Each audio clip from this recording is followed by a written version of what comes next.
in stock news, yes, Nikola still sucks, but I'm going to explain to you why that is. And then I've got 2 dividend stocks that just got increased to a buy rating. Some of my favorites that have been trending sideways all year, which makes me think they're undervalued. But in the broader market, more passive ETF investing news, at least the S&P 500 is trading up 5%, with the NASDAQ following suit, and we can only cross our fingers in hopes this continues. And we got so much more we're going to go over. So in the clarity of my transparency, as always, do me a favor, hit that like button and let's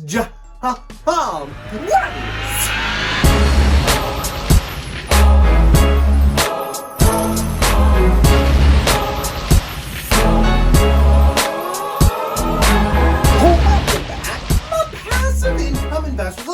We're going to kick this off by talking about the only company I've ever wanted to short, which of course is Nikola. Now, since the Hindenburg report absolutely clobbered these guys, I mean, Trevor Milton stepped down as the CEO, his Twitter profile completely removed, but even still, there's more dramatic news coming out here, folks, because the last big thing for these guys was partnering with GM, getting them to do their batteries, their hydrogen engines, and basically their entire manufacturing, and that deal was supposed to be finalized today, but it wasn't, and I'm sure you've heard about that if you've been listening to anything on CNBC. Discussions between Nikola and General Motors. They were trying to hammer out a deal. Our sources tell us that they will not finalize an agreement by tomorrow. However, the discussions between the two sides continue. But I think this guy from Motley Fool really sums it up. John Roseveare, you did a great job. So I'm going to read through this really quick because it's just super fascinating. So what exactly happened here? Well, he says shares of embattled electric truck startup Nikola were trading higher on Wednesday after CNBC Auto Industry reported said GM, General Motors, might take a larger stake in Nikola than previously expected. But why would that be? I mean, they're not even paying for the company as it is. So what? In a report on the network on Wednesday morning, CNBC Phil LeBeau said that while Nikola and GM have yet to come to a deal, talks are ongoing, and auto investors shouldn't be surprised if GM takes a larger stake in the truck startup than roughly 11% that it agreed to earlier in the month. GM and Nikola announced a partnership on September 8th in which GM will develop and build Nikola Badger's pickup and sell batteries and fuel cells to Nikola for its electric semis in exchange for $2 billion newly issued Nikola stock at about 42 per share. At that time, GM and Nikola said they expected the deal to close by the end of September, but that was presuming everything was going to be stable and fine. Nobody knew somebody was going to write a 100-page report on why you're basically a fraud, Trevor Milton, and we want to hear how that follows up. I mean, I really want to see where this goes. But now what? Simply put, without the GM deal, the post-Trevor Milton investment case for Nikola gets very thin. At this point, we know that GM's fuel cell and battery technology are superior to whatever Nikola managed to develop on its own, and there's no way Nikola could build the Badger by itself. It's less important to GM, meaning that GM could still walk away, but it's still significant. GM would love to have Nikola's business to add to their scale, to its battery and electric pickup programs, and its fuel cell joint venture with Honda Motor, but GM isn't risking any money up front, and it really doesn't need the deal. Under the circumstances, it makes sense for the Detroit automaker giant to press for larger stakes, but that said, auto investors shouldn't expect GM to get or want control of Nikola. No. They just want to step back, get all of those juicy free shares in which they'll manufacture some of these things, which, you know, if Nikola doesn't even sell any, hey, no scoff to them, right? It only makes sense for GM to renegotiate here. I mean, the stock now has dropped by half as much as what they were willing to dish out in extra shares, which also dilute you as a shareholder because Nikola couldn't follow through on their promises that they had superior battery technology and patents on their hydrogen conversions and transverters, and it's all a bunch of BS apparently. So it's going to be neat to see if this deal falls through, but something tells me if or when it does, they're going to be asking for way more money than they were initially because that, you know, that multi-billion-dollar deal just got completely cut in half according to this stock price. And putting that aside, folks, in other news, we all know I talked about it on Monday. Shill Tortoise acquisition finally went through the merger with Hyliion, pretty much a Nikola and a Tesla competitor here, and we're just waiting for the ticker to convert over. And I really wanted to keep your eyeballs on this stock because it's been holding flat, and something tells me, you know, when this becomes a legit listing, it is going to go to the moon. I am not a shareholder. I'm not even really a trader, but clearly I'm speculating on what the stock's going to do here,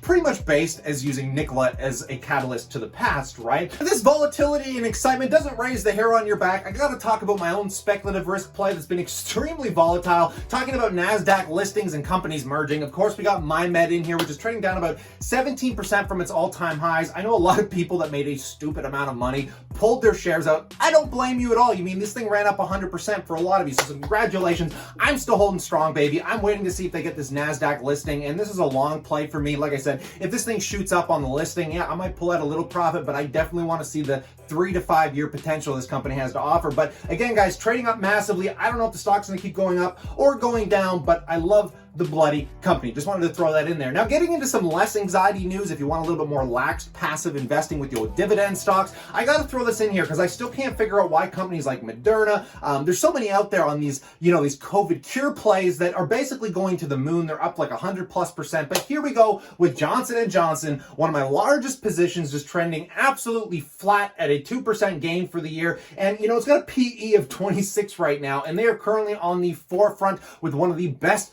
vaccines. And if you do not understand anything to do with pharmaceuticals, guys, phase 3 is one of the largest trials. It's the final trials that basically are proving the smaller tests you did in phase 2A and phase 2B. It's really boring, I know, but essentially they're going to be testing on 60,000 volunteers across 3 continents, and will study the safety and efficiency of a single vaccine dose versus the placebo in preventing the CV virus, guys. And the first batches will be coming available for emergency use authorization in early 2021. Like I told you guys, there's a lot of companies that are fast tracking these things. There's just so much positive news when it comes to how great these companies truly are and how great and strong our economy is. But if you've been watching the news, something tells me if you're not in a mental institution right now, you're probably having a complete mental breakdown and an anxiety attack that hopefully Mindmed will be able to help you with sometime in the nearing future. But nonetheless, guys, this is some incredibly positive stuff that I think is just way too underrated. And how is Johnson & Johnson trading like nothing against the other COVID cure plays out there? And my other dividend pick is one that I just got to talk about because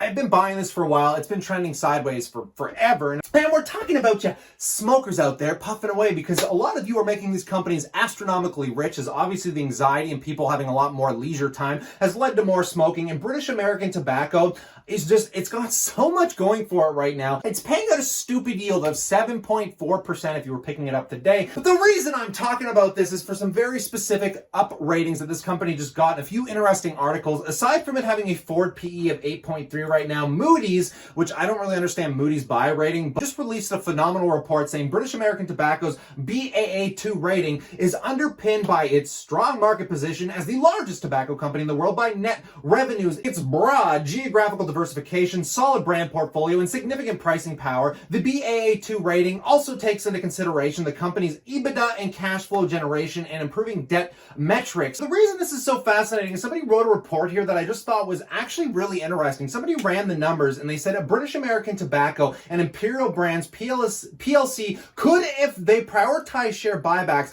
buy back their current market values in 9 and 7 years. Based on the calculation, RBC Capital Markets has upgraded its rating to outperform from sector perform for both of these cigarette makers. Now, these companies, guys, have been so underrated, so well capitalized. You gotta remember, MO sits on the S&P 500 Altria Group, one of the largest tobacco companies in the world. If you were to include the dividend growth, it would have been one of the best performing companies in the entire world. But lately, they have been put into a basket of trash. I always say that, and I have them set up on drip buybacks. I love those companies. They're some of my largest positions here. So there you have it, folks. We got some incredible dividend plays that I love catching up on because I always get good news. I've been holding on to these things forever. They've done nothing for a year. I mean, in speculative news, Nikola is still interesting as all hell. SPAC news is interesting. My spec plays, there's just so much going on. So I want to make a broader video today. And just to finish up, if you guys want some humor, coming from a Canadian looking at the US election right now, folks, I usually don't like talking politics. It usually turns a lot of people off. But honestly, I truly believe these guys have nothing to do with what is going on in the reality of the economy. It is you and me going out, actually working, providing to that GDP growth that makes the big difference. But if you just want to watch something really funny, it's like grown-up children arguing. You got to watch the first presidential debate. I'll show you a couple quick clips, but stay cool, stay awesome, and I look forward to chatting to you tomorrow. Bernie Sanders is far left on the manifesto, we call it, and that gives you socialized medicine. Look, hey, Are you saying I'm not you going to didn't listen agree? to him. The fact of the matter is, I beat Bernie Sanders. Not by much. I beat him a whole hell of a lot. I'm here much. standing facing you, old buddy. Pocahontas would have left 2 days early. You would have lost every primary. All he knows how to on do Super is hurt. Tuesday. You got Look, very lucky. here's the deal. I got very lucky. I'm going to get very lucky tonight as well. And tonight I'm going to make what? sure, because With what? here's the deal. Here's the deal. The fact is that everything he's saying so far is simply a lie. I'm not here to call out his lies. Everybody knows he's a liar. But you I just want to make sure. Joe, you're the liar. I want to make sure. Graduated last in your class, not first in your class. I want to make sure. Mr. President, can you let him finish, sir? No, he doesn't know how to do that. He has, You'd be surprised. You picked You'd be surprised. the Go ahead, wrong Joe. guy, Talk, the wrong talk, night Joe. at the wrong time. Listen, you agreed with Here's the Bernie deal. Sanders to the The manifesto. whole idea. Let him. Disavowing it. There is no manifesto, number Please one. let him speak, Mr. Number President. two. He just lost the left.